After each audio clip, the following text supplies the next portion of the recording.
everyone, and welcome to day 8 of this 30-day Authentic Life Challenge. I am Tanya E. Hood, and today we are going to have a conversation about next level notes.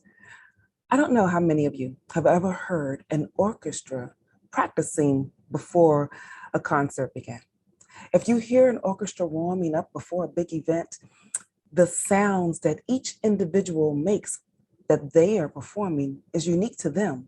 But when we hear the global view of what that looks like, it's chaotic. It's difficult to distinguish. You can't tell one instrument from another. It is difficult to tell what those different sounds are. Life can often be like that chaotic warm up as well.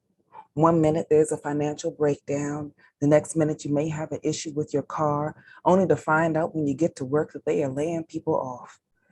That can be devastating, in addition to the fact that loved ones die. Children operate in their own personal world, getting their behavior all chaotic and stuff as well. It can be taxing on you. I've heard a saying that we may be walking into chaos, sitting in the middle of chaos, or just waiting around for chaos to begin.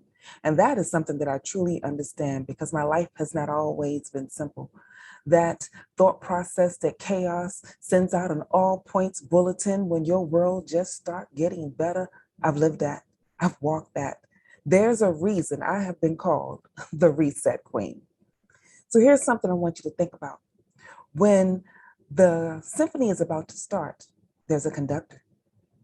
People often love to hear the sounds that the symphony makes, the melodious thoughts between the concertos and the sonatas, but that only happens when the conductor comes on stage. See, when the conductor comes on stage, he stands above everyone else, and all the musicians have to take their cue from him. They don't have all the excess individuality that they bring to the table because each of those individuals, which typically can be about 100 musicians at one time, they are masters in their own right. They have unique elements about themselves.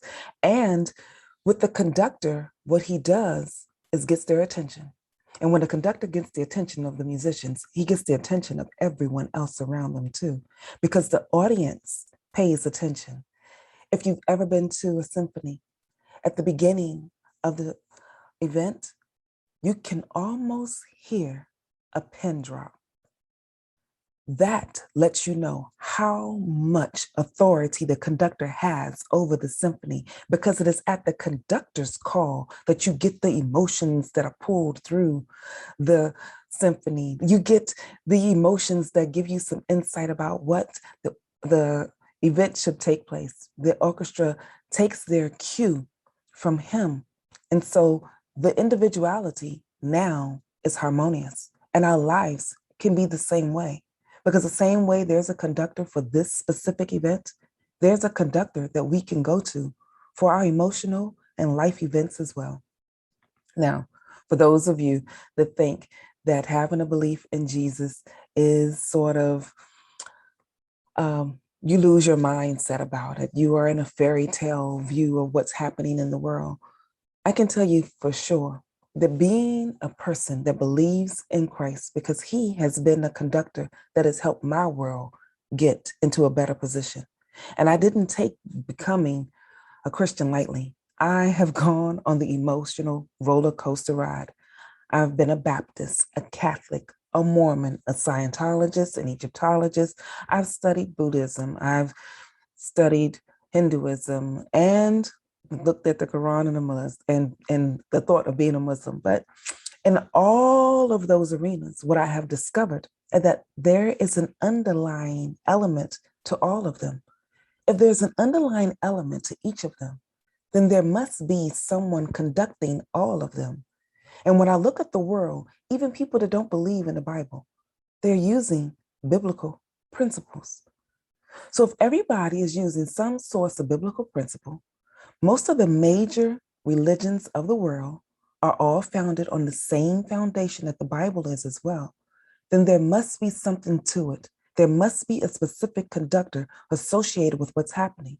And when I made a decision, because I had to test it out, and you can test out your beliefs. If you don't test your beliefs, How do you really know that they work?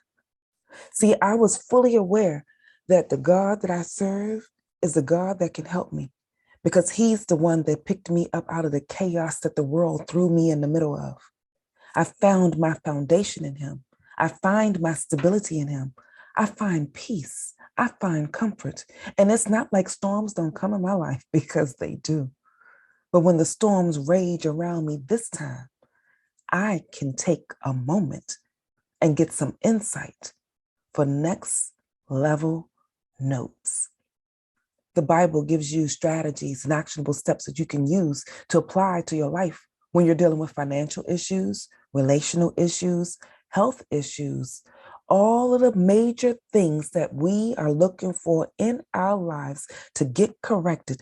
There is a biblical principle that will give you the foundation so that you can get to your best possible position.